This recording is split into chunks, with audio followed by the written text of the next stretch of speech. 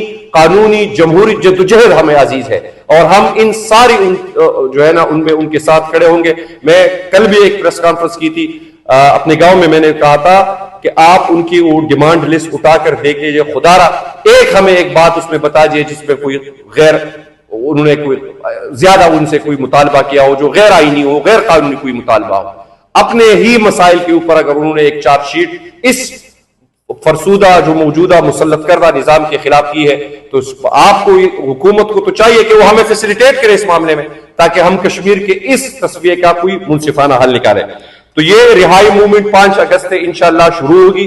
تحریک تحفظ پاکستان, چونکہ پاکستان تحریک انصاف میری جماعت اس میں سب سے بڑی جماعت ہے اس میں, اور ہم اسی جو 5 اگست کے لیے ہم نے جو ایک ایجنڈا تیار کیا ہے, جس طرح مشتاق صاحب نے اس کے کچھ مندرجات آپ کے سامنے رکھے ہیں, ہم آج کے اس پریس کانفرنس میں یہ بھی اعلان کرتے ہیں کہ پاکستان میں اس وقت جو بھی جمہوری سیاسی جماعتیں ہیں ہم ان سب کے دروازوں پہ جائیں گے, ان کے ضمیر کے اوپر دستک دیں گے, ان کو دعوت دیں گے کہ آئے اس ملک میں ابھی ایک فیصلہ کن موڑ آئے کہ ایک ڈیفائننگ موومنٹ ہے کہ اگر یہاں پہ بھی سیاسی جماعتیں خاموش رہی, جب بالکل وہ جو ہے نا بلیک اینڈ وائٹ بالکل واضح ہو چکی ہے, حق اور باطل بالکل واضح ہو چکی ہے, اگر ابھی بھی ہم سیاسی مصلحتوں کا شکار رہیں گے, ابھی بھی ہم دیکھیں اگر کوئی عمران خان کے متعلق یہ بات کرتا ہے تو میں آج ان تمام سیاسی جماعتوں کو اس پلیٹ فارم سے یہ کہنا چاہتا ہوں کہ عمران خان از نو مور انٹو پاور پالیٹکس. انہوں نے وزیر اعظم بننا تھا, وہ وزیر اعظم بن چکے ہیں. انہوں نے دوبارہ وزیر اعظم کے لیے جدوجہد نہیں کر رہی کہ وہ پاکستان کا دوبارہ وزیر, وہ آج بھی وزیر اعظم ہے.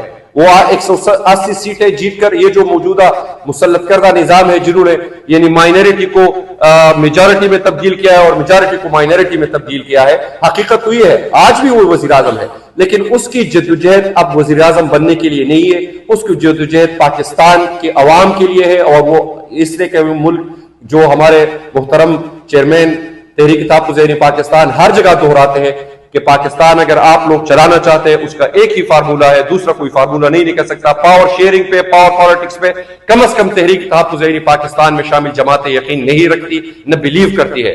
ہم نے اس اتحاد کو ایک اصولی فکری نظریاتی بنیادوں پہ کھڑا کیا ہے. پاکستان کا پہلا اور شاید آخری سیاسی اتحاد ہو جو اسٹیبلشمنٹ کے اشیرآباد سے آزاد ہے, جو اسٹیبلشمنٹ کی ڈکٹیشن پہ نہیں چلتی, جو اسٹیبلشمنٹ کے مشوروں پہ نہیں چلتی, نہ ان کے مشوروں سے معرض وجود میں آئی ہے. تو ہماری یہ تحریک جو ہے یہ 5 اگست سے شروع ہوگی. اس میں عمران خان سمیت تمام سیاسی قیدی جو ہے, وہ خواہ مہرنگ بلوچ ہو, وہ علی وزیر ہو, وہ پی ٹی ایم کے ساتھی ہو, پاکستان تحریک انصاف کے وہ ہزاروں ورکرز ہو جو اس وقت پاکستان کے طول و عرض کے جیلوں میں ناحق جو ہے نا جیل کے اندر سڑ رہے, ان سب کے لیے ہے. اور پاکستان کے اس جو میرے 2 محترم بھائیوں نے معیشت کی آپ کے سامنے خاک کر گئے, پسا ہوا پاکستان جس کی اکثریت اس وقت اس ظلم اور جبر کے نیچے پس رہی ہے, ان لوگوں کے لیے ایک تحریک ہے. ان کے مسائل کو لے کر ان کے, اور میں خود ایک اسٹوڈنٹ لیڈر رہ چکا ہوں, طلبہ سیاست سے اس سیاست میں آیا ہوں, تو میں آج پاکستان کی یوتھ کو بھی کہنا چاہوں گا کہ آپ دیکھیں اگر آپ یہ سمجھتے ہیں کہ یہ پاکستان تحریک انصاف کی جنگ ہے تو یہ پاکستان تحریک انصاف کی جنگ نہیں ہے, یہ آپ کے مستقبل کی جنگ ہے. آپ بھی ایک اپروچ جنتا پارٹی بنا رہے, ہم آپ کے ساتھ بھی کھڑے ہو جائیں گے. یہ نہیں ہے کہ ہمیں شوق ہے لیڈر بننے کا, ہمیں شوق ہے تو صرف یہی شوق ہے کہ آپ اس ملک کو ان ظالموں سے نجات دلائے.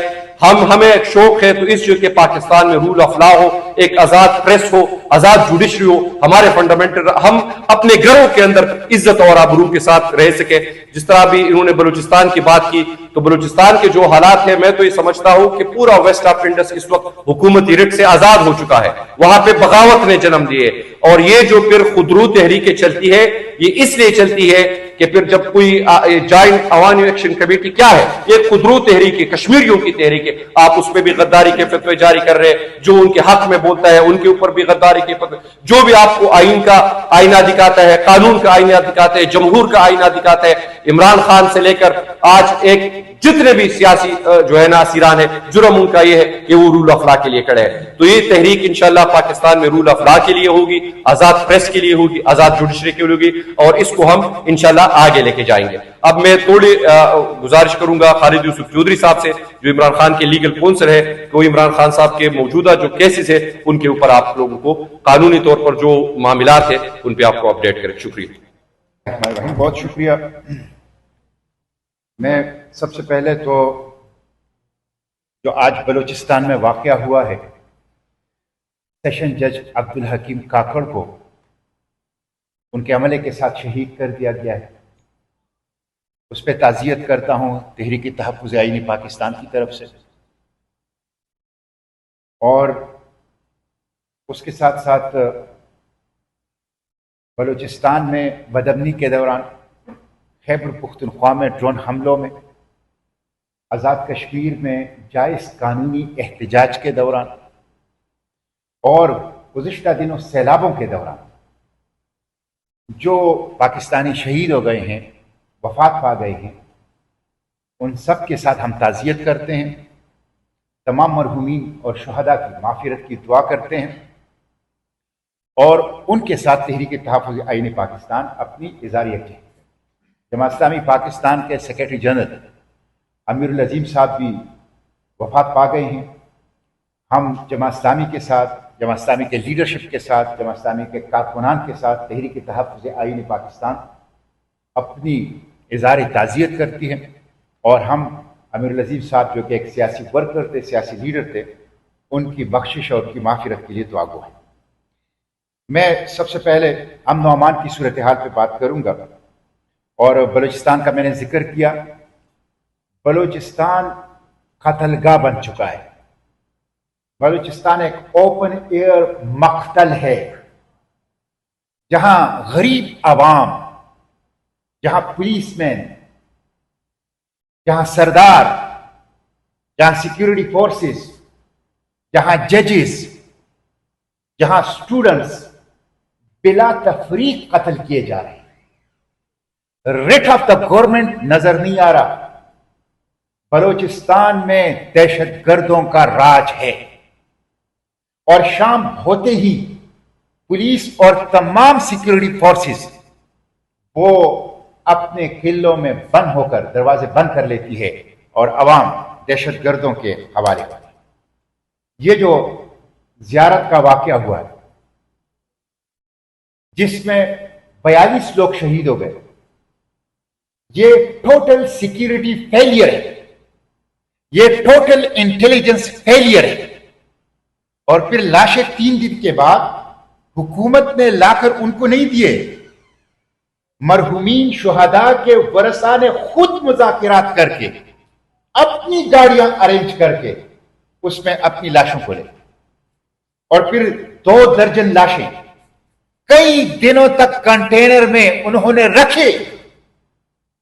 اور حکومت کی بے حسی, صفاقی اور سنگدلی کو دیکھیں کہ کئی دنوں کے بعد جا کے ان سے مذاکرات کر کے ان کی جائز مطالبات کو زبانی حد تک منظور کرنے کی کوشش کی.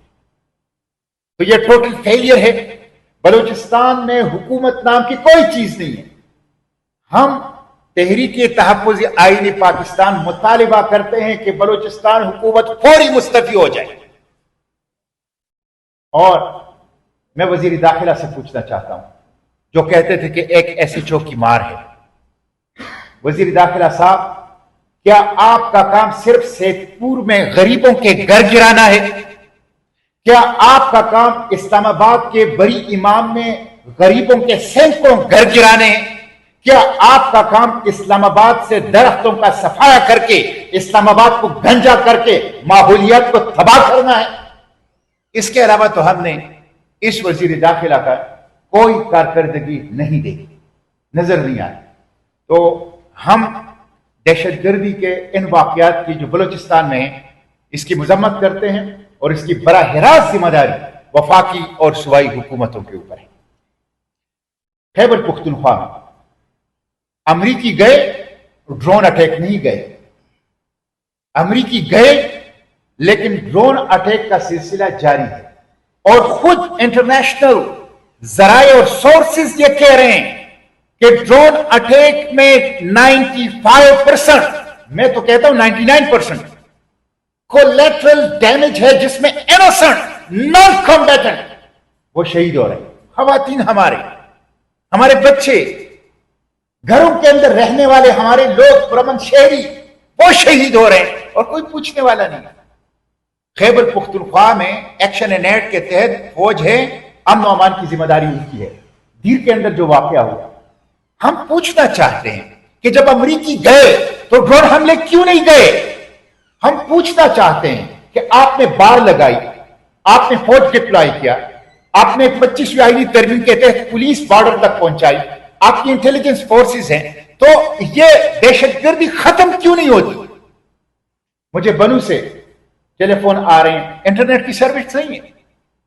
آپ نے خیبر پختونخوا کو ایک مورچہ ڈکلیئر کر دیا ہے جہاں 20-25 سال سے جنگ جاری ہے، اور آپ اس صوبے کو اپنے حقوق بھی نہیں دے رہے۔ کہاں گئی 3% NFC؟ کہاں گئے سالانہ 100 ارب روپے کا ترقیاتی فنڈ اسرائیل فاٹا کے لیے؟ کہاں گئے ان کے ساتھ 25ویں آئینی ترمیم کے ساتھ کیے گئے خوشنما وعدے؟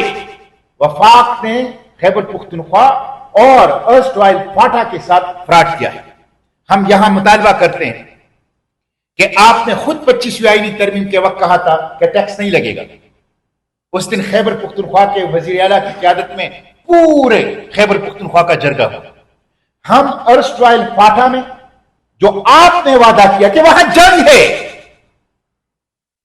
وہاں ڈرون حملے ہیں، وہاں پہ ان لینڈ ریفیوجیز، وطنی مہاجر، اپنے ہی وطن میں لوگ مہاجر ہیں، تو وہاں پر ٹیکس کیسے لگ سکتا ہے؟ اس لیے ہم خیبر پختونخوا حکومت کی اس موقف کی، مالاکان ڈویژن کے تاجروں کی اس موقف کی ہم حمایت کرتے ہیں۔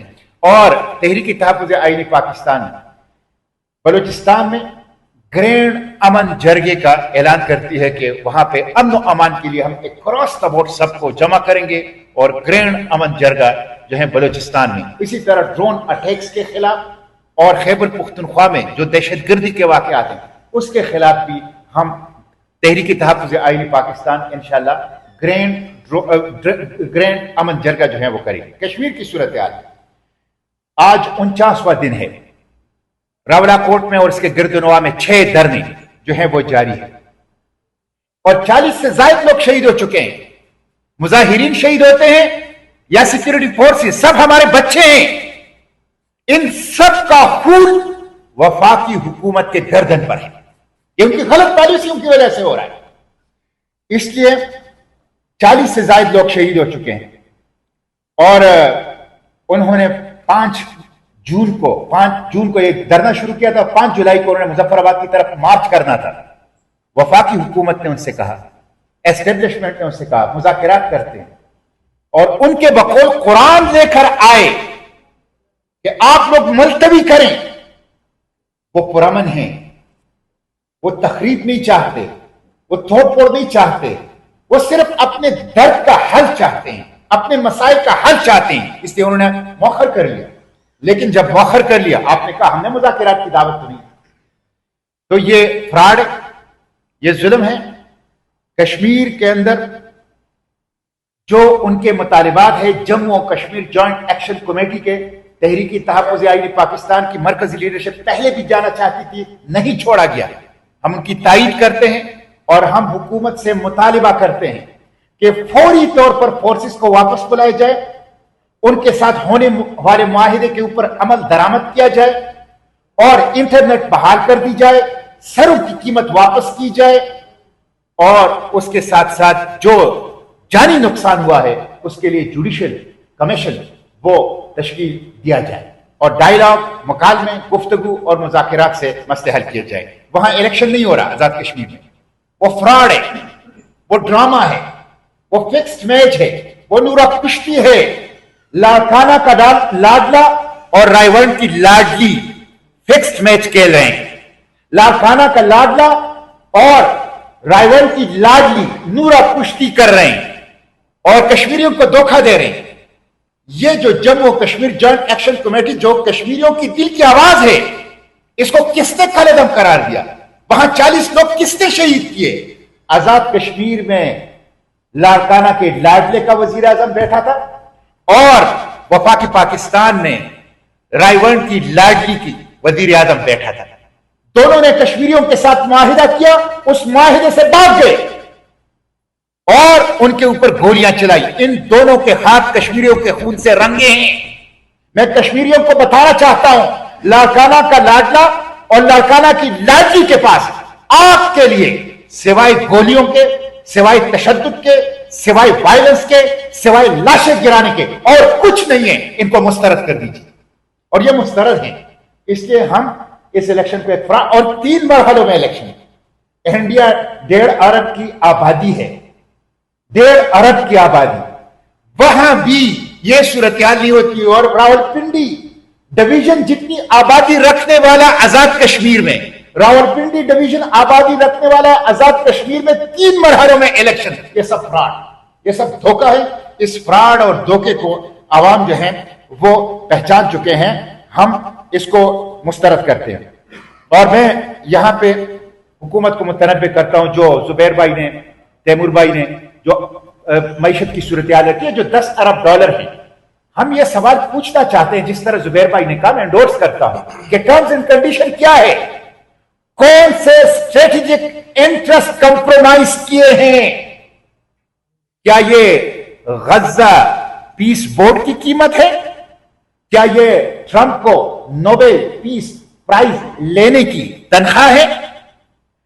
آپ بتائیں کون سے امت کے اور کون سے پاکستان کے انٹرسٹ ہیں جو کمپرومائز کر کے آپ 10 ارب ڈالر لے رہے ہیں؟ اس لیے کہ دیر از نو فری لنچ.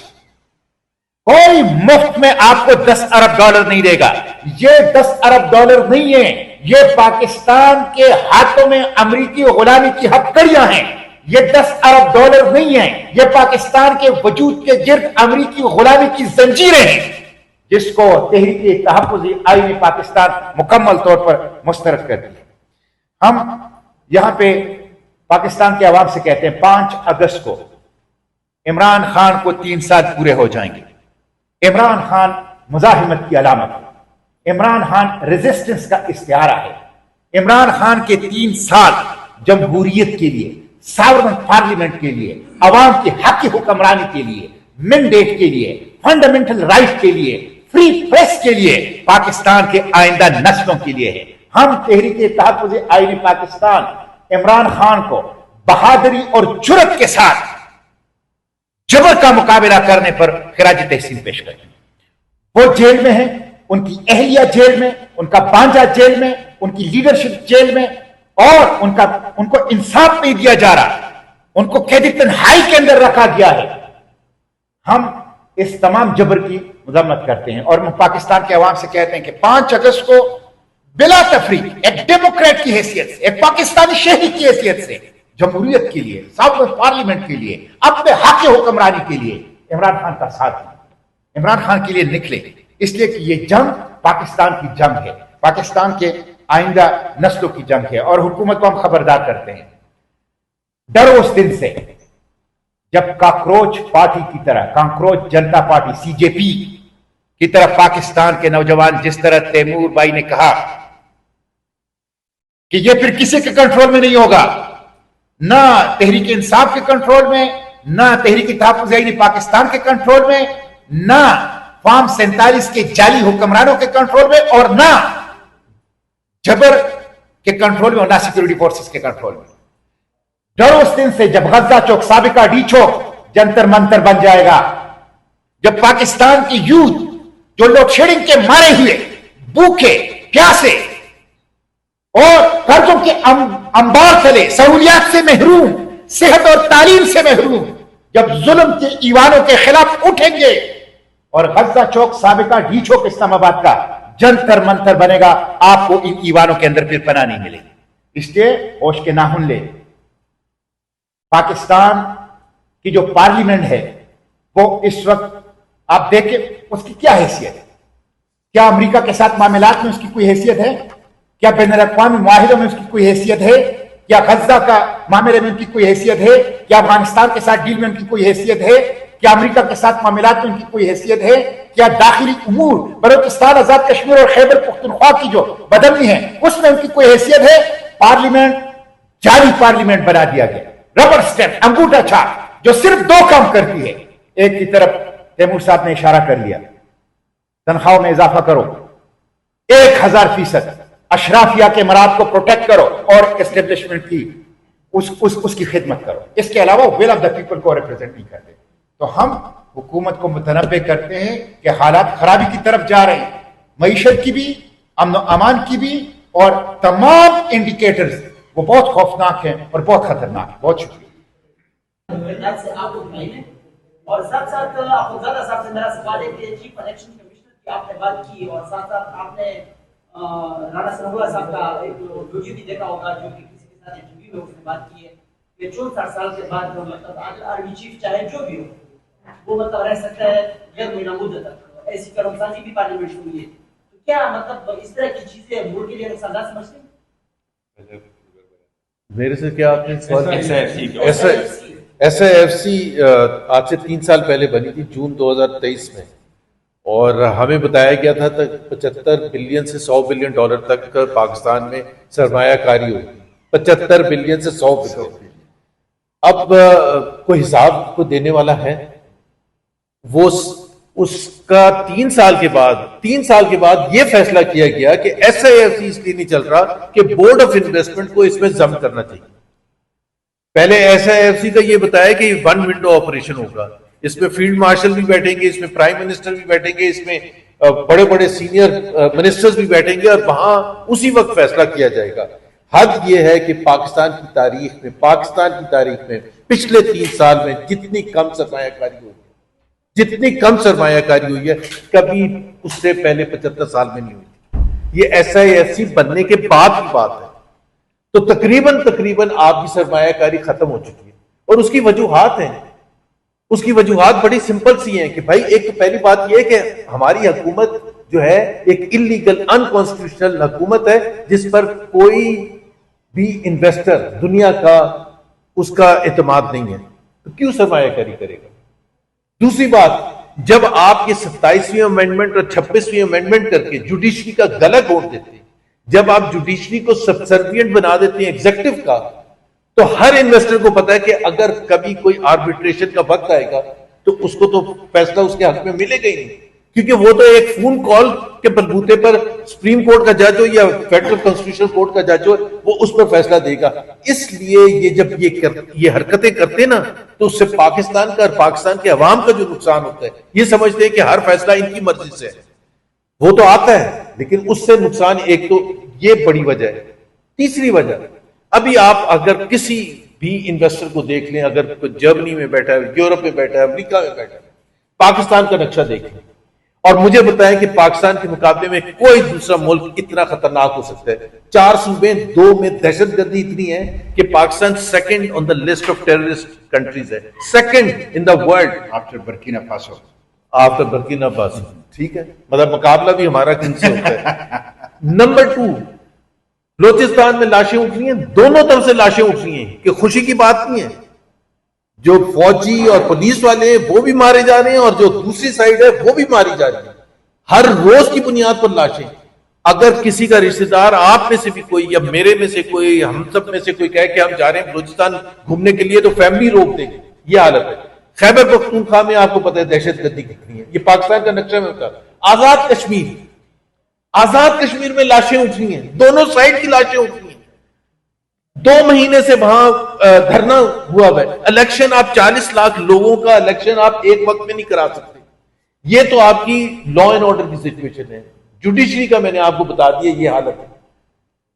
آپ مجھے اور پھر جتنے بھی میکرو انڈیکیٹرز ہیں اکنامک انڈیکیٹرز ہیں وہ تباہ کن ہیں. تو اس کے پاس جب یہ چوائس ہے کہ وہ ویٹنام جا کے انویسٹمنٹ کرے, کمبوڈیا جائے, انڈونیشیا جائے, انڈیا جائے, سری لنکا جائے, بنگلہ دیش جائے, تو مجھے آپ ایک ریزن بتا دیں کہ وہ پاکستان کیوں ہے. بجلی سستی ہے کیا؟ تباہ کن حالت ہے. کیا ٹیکس کا نظام صحیح ہے؟ تباہ کن ہے. کیا یہاں آپ کا کوئی ایسا بیوروکریٹک سیٹ اپ ہے جو فیسیلیٹیٹ کرتا ہے انویسٹمنٹ؟ تباہ کن حالت ہے.